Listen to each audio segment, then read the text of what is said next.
Hey everyone, welcome back to Backlog Banter. Today we have a very curious video for you because we're talking about a little PlayStation 4 exclusive, and it's not Ghost of Tsushima. It's not The Last of Us Part Oh 2. shit, we're supposed to record the Ghost of I know, Tsushima I video. I know. haven't even started that game. Well, let me tell you something, folks. It's not happening because I'm in the midst of playing Persona 5 Royal now. I want to put it out there for people who don't know. Some of you may already know if you've heard our Top 10 Games of Quarantine discussion. I am not a JRPG fan at all. I really like Pokemon, I really like Fire Emblem, and I happen to really like Final Fantasy VII Remake. And because I like Final Fantasy VII Remake so much, and because my friends showed at me about Persona quite often, I figured, you know what, I might as well check out Persona 5 Royal now. Tucker, I want to begin by asking you, what do you think my opinions in this game are? That's the question I want to frame this Okay, as. well, I have a few hints toward that Okay. I've sort of Okay. puzzled together over the last few days. One of which happening 5 minutes ago. You telling me no, less than 5 minutes ago. You telling me that you wrote a video game article about how Yes, Persona I did. 5 Royal is the perfect game for quarantine students. Also, the reason that I would believe that you're going to be very positive about it is because you sent me a text either late last night or early this morning, one of the two, saying you're not ready for what I'm going to say. And when that happens, I know you're going to be positive because I expect you to be negative, and you're breaking the status quo. So there we go. I think you're going to like it way more than I liked it.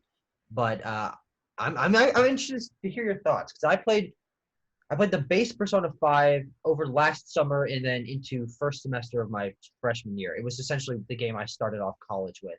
And I beat the game, but I have no interest in going to play Royal. And since this is your first Persona game and one of your first Yes. real JRPGs, it's gonna be interesting to see what you say. Now, I was playing 5D chess with you because Persona 5 Royal is a JRPG, like, quintessentially. Um, Yes. and I don't like it. Just kidding. Oh my Just kidding. God. Just kidding. Just kidding. You Just are. kidding. I told you I should turn off my brain for this one and just let the things go in one ear and out the other. One. Here's what I want to say. Here's how I want to frame how much I like this fucking game. First of all, keep in mind I just beat the first palace, Kamoshida's palace, Mm-hmm. so I'm early. I'm early in. Okay. My play clock says 11 hours. I left it on a Sure. Yeah. lot of time to Yeah. just listening to the music when I was writing whatever because I fucking love the soundtrack, or Oh just yeah. because I have a bad habit of being like, oh, I need to go have dinner and then do these other things. That's literally an hour and a half of my life. I'll just fucking pause the game and leave.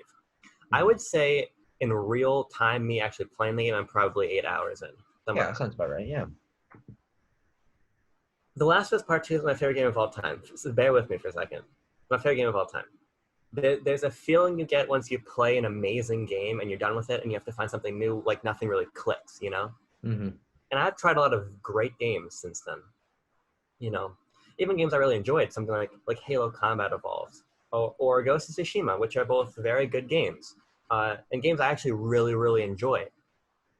But Persona 5 Royal is the first game I've played since Last of Us Part 2 that I have connected with.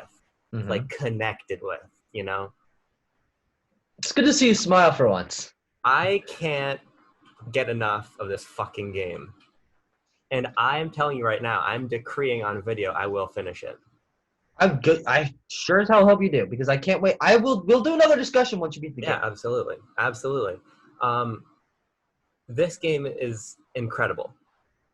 I was hesitant going into it, like I said, because I'm not a JRPG guy, but the Final Fantasy VII Remake like cracked that door open just enough that I thought maybe I could like a traditional JRPG. Um, and Persona 5 Royal is pretty traditional in terms of its combat Oh, systems, in terms of the fact I have a bad habit of burping on recording. Excuse me. you should be ashamed of I yourself. drink more water while we're recording than I do when we don't because I always I should stay hydrated while I'm talking. Well, that's fair. That's fair. Hydration is very important. Not as important, though, as talking about Persona 5 Royal, which, for as traditional as it is, and for as much as it has things that I don't like about JRPGs, namely a turn-based combat system, things of that nature, so many subsystems that it's completely overwhelming, I love this game. And I think what I love most about it, if I could boil it down for you, is that Persona 5 Royal believes that style is absolutely king and style is what's most important. But usually when you look at games that are this stylish, that's where the phrase style over substance derives from, because people get so focused on making the game or film, song, whatever piece of media you're talking about, making it so subversive or unique or something that they forget to you know to hammer that in with solid mechanics, a solid foundation around it. Persona 5 Royal is the most stylish game I've ever played, but it is so substantial. Everything feels right. The movement feels right. It's got interesting stealth mechanics. I think that the turn-based combat is fun, and there's so much depth and nuance to it. There is so much to the game that it's not a case of style over substance. It's a case of absolute style and absolute substance. This is the type of game that doesn't come around very often. I mean, Persona 4, right, was a PS2 game. It's been a long time between 4 and 5. Of course, there's Persona 4 Golden, but then this was originally a PS3 game. So there's a big chunk of time, and you can tell that a lot of fucking time and effort went into every single aspect of Persona 5. And I haven't played the base game, but I know Royal adds even more polish to it, even more content, makes it an even better package. So I am floored by what Atlas has created, and it's testament to the fact that me, a fucking JRPG hater, literally when I'm not working, all I want to do is play Persona. Can't get enough of it. I'm honestly very, very glad to hear you say that. I came off of the Smash Bros. Line at the launch line, waiting in line at Best Buy, watching the fucking Game Awards while I was going, and seeing Joker get revealed at the 2018 Game Awards, and calling up my friend who just would not shut up about Persona 5 and be like, "Did you see this?" And he's going, ah, bah, bah, bah, like freaking out on the other side of the phone. And I was like, all right, I'm gonna play this game. And it took me a while, but eventually I did, and I beat it to probably October of last year. And I had a good time. It's a good game. Wouldn't say I connect with it. I like the characters. I like the style a lot. Love the soundtrack. I spent all last semester, all freshman year, and still till now, listening to the soundtrack while in the shower. I always put on the Persona soundtrack while in the shower. So good. But I'm interested to hear how you feel about the game 80 hours in, 90 hours in, 100 hours in. Sure. It's definitely a game that I think has a very unique pacing in terms of switching between the real life and the dungeons or the palaces, which I think is cool. It definitely has a lot of fun characters, and it definitely has a lot of style and a lot of things you can get into. I do think that the fact that it is such a long game is, in my opinion, a hindrance to the overall package. So hearing you have such glowing first impressions is very exciting, because I also very much enjoyed it when I was first getting into it. But once you get 4 palaces in, maybe 5, I don't fucking remember how many there are, but the cracks in the game's design definitely start to wear. Although I do think that it is entirely possible that those were glossed over by the Royal re-release. And I don't think you start getting into actually new content until 60 hours in, 70 hours in. I believe that all of like the core new Royal content is after you beat like the base Persona 5 stuff. From what I've heard. Yeah, well, like it's Adioye. Yeah, it's worked into just before the end, I think. Yeah. Mm-hmm. I think, well, one thing I want to say really quickly, well, 2 things I want to say really quickly. I want to say several things really quickly, but I'm going to say 2 of them first. First of all, when that Persona thing happened for Smash, when Joker got into Smash, I think we talked. I didn't give a shit. I was like, why is he in? What's happening? I don't care. This is weird. Whatever. This is a big fucking 180, because now I want to go back and play Persona and Smash. And I'm keeping Arsene as one of my Personas, just because I think it's iconic. I think I'm going to have to get rid of him soon, because he's kind of fucking weak. I never use him. Yeah, I don't think I used him past like the first visit to Kamashida's palace. Actually, let's talk about the Personas for a second, because I didn't realize how much of a Pokemon game this is in some respects. Yeah. What I really like, you know what? Fuck it. We're just gonna talk about the combat for a second. All right, let's. What I like about it is it's very dynamic from the beginning. Another JRPG that I tried was Octopath Traveler, and I like Octopath Traveler's core combat in some respects. I think it's really interesting the way you can break enemies and you have to find their weaknesses and do things like that. But I find that a lot of JRPG combat for me gets way too cyclical, and I get way too familiar with it, and it becomes me using the same actions over and over again. And for my styles, for the kinds of gameplay I like, that just doesn't do it for me. Mm-hmm. But what I love about this is how many different approaches I already have to combat when I've only beat the first palace. I think the addition of the hold-up mechanic is so unique. And I love the way you can negotiate with your foes. I love how many options are presented to you. I think it's so cool the way that the weakness systems work with the baton pass mechanic, and the way that those can be used to then topple your enemies and then stun them, and then you can use technicals, or maybe you can hold them up and do an all-out attack. Maybe you want money from them or whatever. It's very dynamic. And I think that's really going to help compel me through the gameplay, just in addition to the fact that even something as simple as the gun adds a layer of tactile feedback to combat that I think is often missing from JRPGs. It doesn't have like an action command system like Mario and Luigi or Paper Mario, which I do like, but I think that the amount of options you have and how fast-paced the combat is and the ways you can interact with it on a little bit more of an action level are really cool. And for me, that's a big relief that not only do I like combat, but I want to get into combat encounters. I use stealth typically in a palace when I'm low on resources and I really can't afford to fight anymore. But if I can, I really just like the combat system, so I will hop into encounters with enemies, which is not something I'm used to doing in the JRPGs I've tried, because I've found the combat tedious, but I don't find anything about this game tedious at all. Well, that's, honestly, it's very glad to hear. This is an interesting discussion for us to have.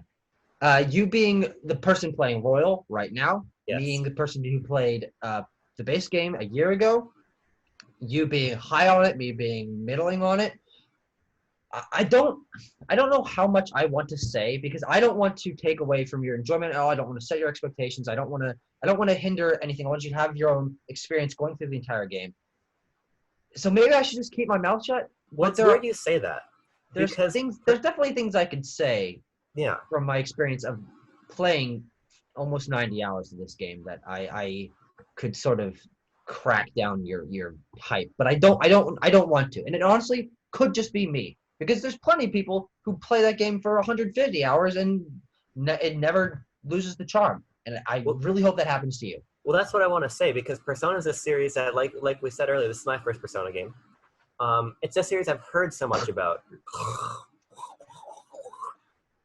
Yes. That camelback is just a fucking issue. My throat's an issue. Well, here's the bottom line. I've heard so much about Persona from so many different people. It's been one of those like enigmatic series. I think everyone has one where they just hear people talk about them, but they have no personal experience. So it has been interesting for me to hear people constantly talk on podcasts or constantly talk on Twitter about this series, but me not having any actual first-hand familiarity with it. So that puts me in an interesting position where I feel like I know way more than I do. So it's been fun to actually experience it and say, oh, you know what, this is what people are talking about when they say they really like the stories, or this is why they connect the social aspects, or whatever, which I think is really interesting. I will say, I am very scared of that 90-hour runtime. I'm very scared of it, because I play a lot of games. I play a ton of fucking games.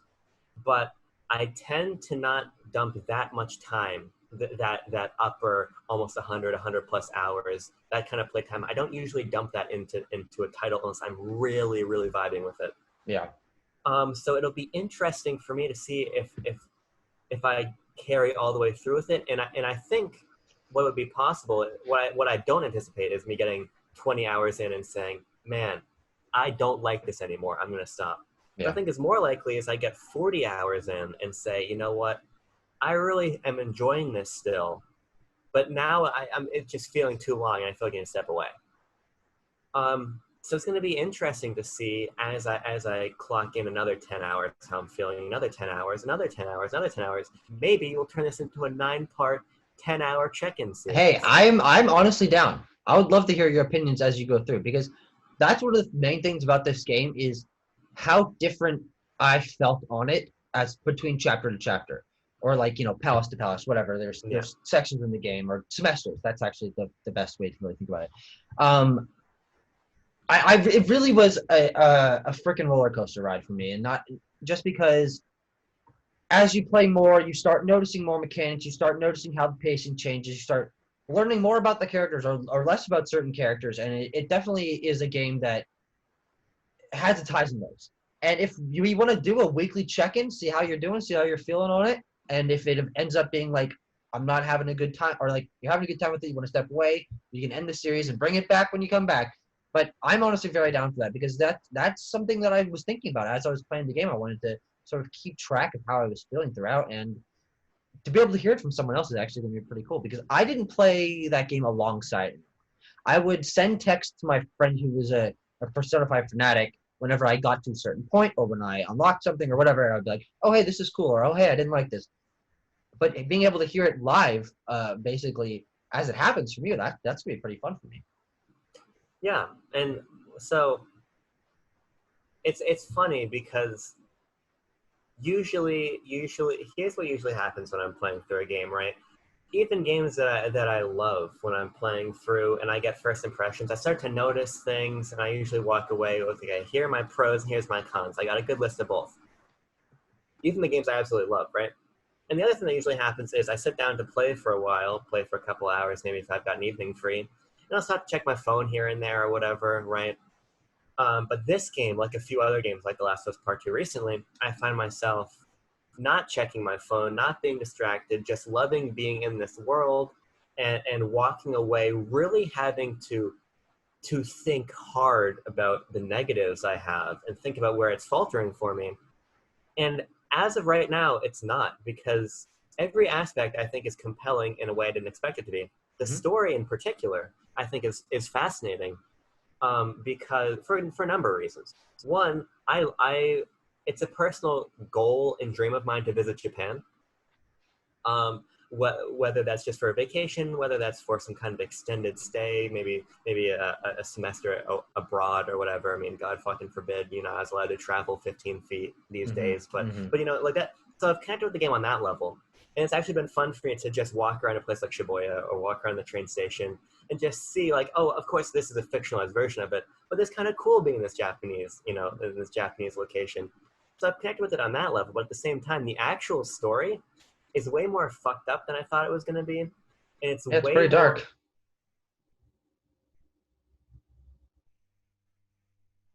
By the way, I don't know if you're frozen for you, but you were frozen on a fucking hysterical. A hysterical. No, I'm good. Damn it. Damn it. I hope characters interact, the plot beats they go through, the fact that it's interesting playing this game from a Western culture perspective, and looking at the way certain things are depicted, hearing tangentially a bit of the controversy about some of the social messages that the game has. I guess in the base game, people weren't happy with it. I guess we're all fixed. It's just been an interesting exploration from an outsider's perspective to that culture to see this world, and that's really compelled me. And it's just, I think, incredibly written. I think all the characters are already very interesting, and sure, they fall into the JRPG tropes a little bit, but I think they do it in really interesting and fun ways. And I think just the high school setting gives it a texture than I was anticipating. Even understanding where the game takes place, seeing it firsthand, has been different and fresh and fun. So it's all Glad you're very good. enjoying it so much. Yeah, no, this is some very good first impressions. I, I'm I happy want to for you. I want to make two remarks here. It needs to be on this, first of Oh all. yeah. Oh good God. I was um, reluctant to play that game because before Persona 5, I hadn't played any super big long game on a TV console. I yeah, mean, closest to like Spider-Man or God of War, which are like 30-hour games, but like sure. 90 hours. The only games I had done that with were Xenoblade 2 and Breath of the Wild. And I wanted to play it on Switch so badly that I was putting it off playing it on PlayStation. And I probably would have enjoyed it more if it was on the Switch, to be honest, because I would have felt more compelled to take it out of my backpack and play a little bit while I was waiting for whatever. But no, yeah, God, it needs to be on Switch. Well, I think part of that is just because it feels like it's designed like a handheld game, which for me makes it really digestible. Because I love the day structure. I love how it's calendar based. It really does feel like something that, in between classes, I pop this out and play a day. Maybe that just means I'm going to school and then doing some afternoon activities, going back to sleep at LeBlanc and calling it a day there. But it really does feel like it would have been a perfect handheld game. But it's not, which leads me to something I'm hesitant to even bring up in the middle of our Persona discussion. But if anything, it's good. It's good marketing and clickbait to get people to watch this video. Okay. This game has done more to sell me on buying a PS5. Oh, that's what that text was the other day. Than anything else Sony's done. Okay. That's interesting to me for a couple reasons. And I assume that your clickbait referencing the Xbox Series X is the fridge worth the dough, the classic backlog banter content. And by the way, fuck you, I did figure out how to add cards. The only problem is that a card can only have a video can only have maximum of 5 cards in it at once. So a couple of our links had to be cut from the quarantine video because we talk about so many games. But it's unlikely that we're gonna have more than 5 links that we want to include in almost any of our other videos. So yes, I can add cards and I can make sure that it says that we're gonna talk about Xbox in the corner. Yes. But here's what's interesting about it, because here I am, right? Ooh, doopa-doopa-doo, here's my fucking PlayStation. Hey, here's some other screenshots I took in this game. Look at that. I thought this one was humorous. It says, they'll even sell you surgical masks if you're sick. But that was humorous. But that was very ironic. You know what I'm saying? Maybe I'll put that back up as a backdrop. It's a good backdrop. It is a good backdrop, isn't it? Seriously, I didn't want to idle on the menu because I didn't want to run up my play clocks. I'm like, here's a screenshot. Just fucking put it in the background. Don't be distracting. Little, big brain strat. But no, I'm being serious. Persona. This is not. Let me take you on a little bit of a walk, a short hike, if you will. I came to college on, I don't even know what day of the week it is. It's Friday. I came on Monday.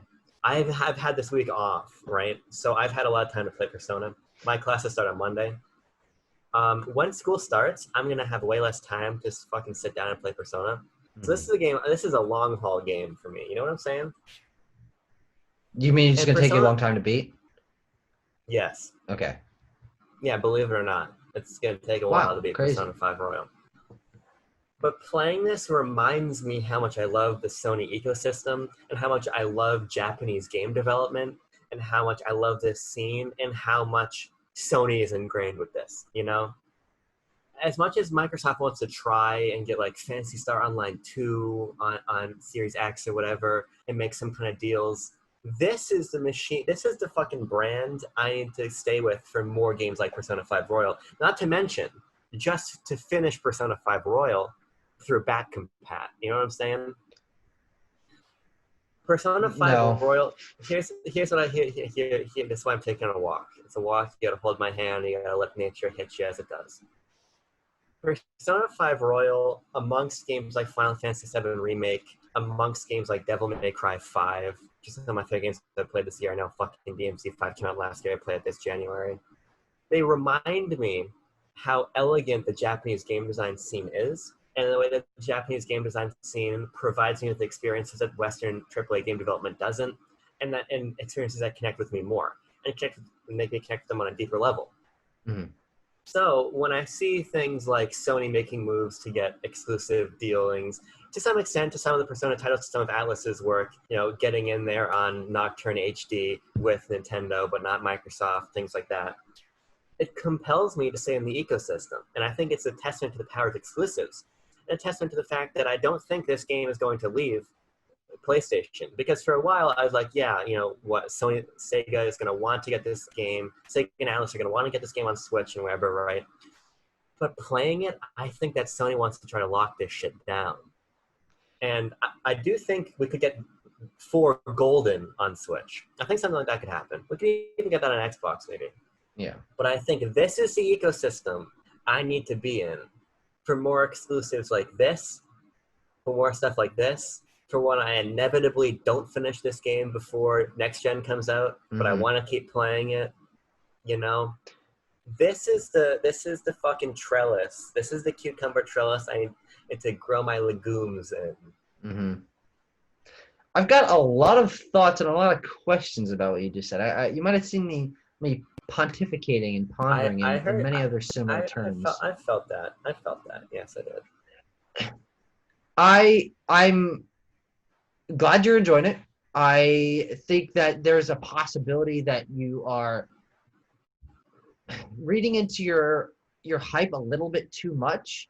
I do think Possible. that I think that it is honestly, in my opinion, pretty unlikely that this game stays on PlayStation forever.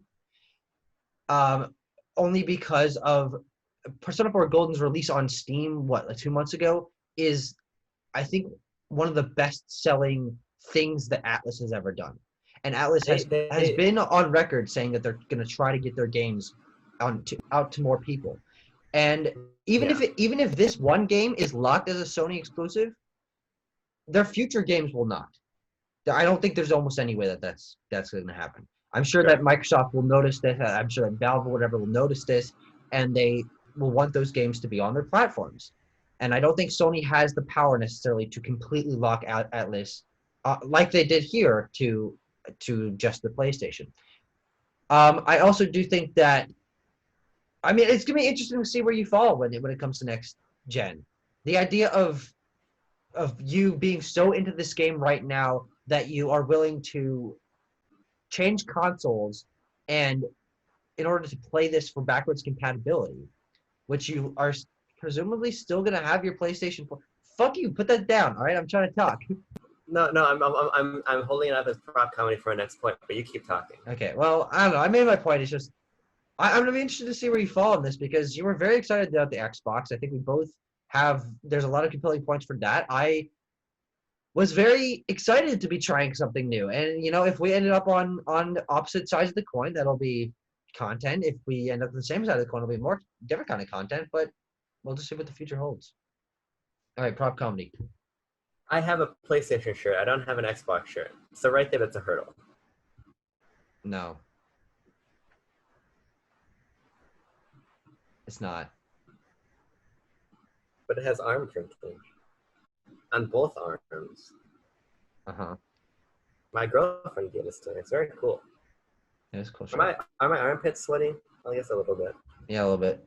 I get excited talking about Persona, but my larger point stands at that. I guess the larger point in a less fucking reactionary manner is that Persona 5 Royal reminded me how much I really connect with Japanese game development and how much that when a Japanese game hits, it hits me and I really connect with it. That means a lot more to me than a lot of other games I play. And I find that this is the type of experience overall that when it's good, for me, it's amazing. Yeah. And I think that the Sony ecosystem, as I have been in my entire gaming life, same with Nintendo, I've been fans of both in parallel with my entire gaming life. That's kind of where I need to be for experiences like this. Hmm? And I'm just really fucking feeling it. You know what I'm saying? Like Shulk, like Gentleman Shulk would say in that bad JRPG franchise. I'm really feeling it Mm-hmm. when it comes to Persona 5 Royal. Good for you. Congratulations. But I don't really think I have anything else to say right now. Just that the game's so good it's making me buy a console it's not even on. You know what I'm saying? I guess so. All right. Okay, Hatman. Well, thank you very much. I'm glad you're enjoying this game so much. I'm going to be interested to see. Please continue to send me text as you are continuing through this game, as you reach new areas, as you meet new characters, things like that.